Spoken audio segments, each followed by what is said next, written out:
When I was 9 years old, it was a Friday, and I had not had the greatest day at school. I was a little overwhelmed, and I was praying. I actually prayed to the Lord. I said, oh boy, I got in trouble today in school because I was talking, and my father is a teacher, and I know he's not going to be proud of me when I give him the note. And I was praying, dear God, please help me. Don't let me have to give this note to my father. Ironically, I got my wish in a very strange way. I went riding my bike. All my girlfriends were busy, so I was by myself. And the next thing I know, I was in this amazing light. I did not know that I had been in a hit and run, that I was left for dead laying in the street. I went over my bike and landed on my face. I was knocked unconscious. And what I did know, and what was more real to me than anything that's ever happened to me before or since in this life, is that I was in the light of Christ. And the closer I got to that being in that light down that tunnel, the more my cells of my body, every worry I had, like the whole thing about the note from my dad, that went away. And I was so happy and so joyful. And I think there's this word, like we don't even, I don't think we have the word for it in this world, but euphoric, because I knew that everything really was okay, and there was nothing that wasn't okay, and will always be that way. When I found myself in the light, it was more of a feeling than anything I can describe. There was a knowing that all was well with the world, all will always be well with the world, and that this feeling of peace and joy. So it was, every cell of my body came alive.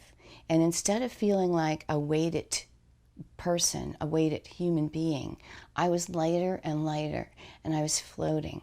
I was feeling so amazing, like every worry in my body dropped off.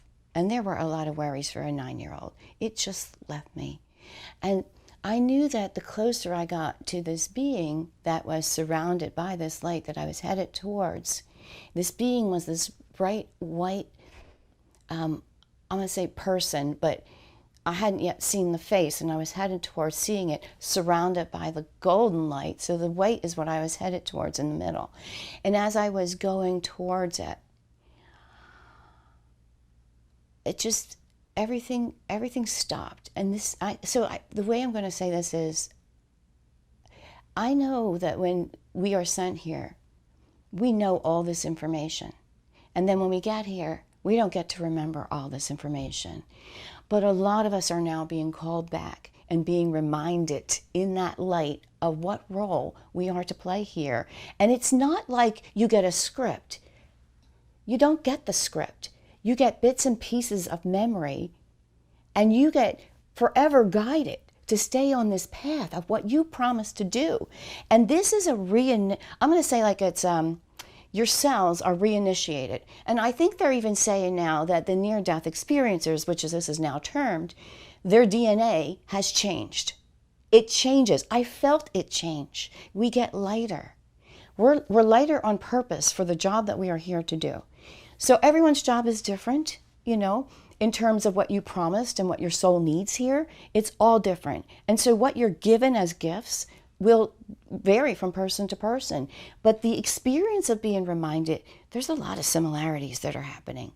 I was 9. No one talked about this. Raymond Moody hadn't even written the book yet, the first one about this that would help people understand that no, this is not just one person. And I will tell you that at that moment in time, I knew how I felt. I knew what was real. When I was awoken in the body that was Cass Forkin, or Cassie Forkin back then is how I was known to all my classmates. I was not allowed to recall everything at that moment. I just knew.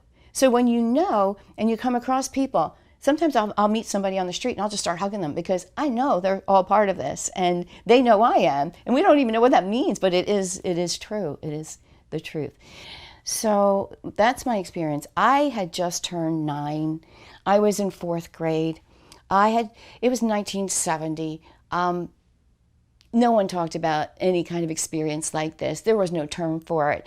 And when I all of a sudden was like this, boom, my eyes opened, and instead of this bright, beautiful crystalline light and this being, all of a sudden I'm strapped down in an ambulance looking at this metallic ceiling and did not know what happened. Did not know I'd been in an accident.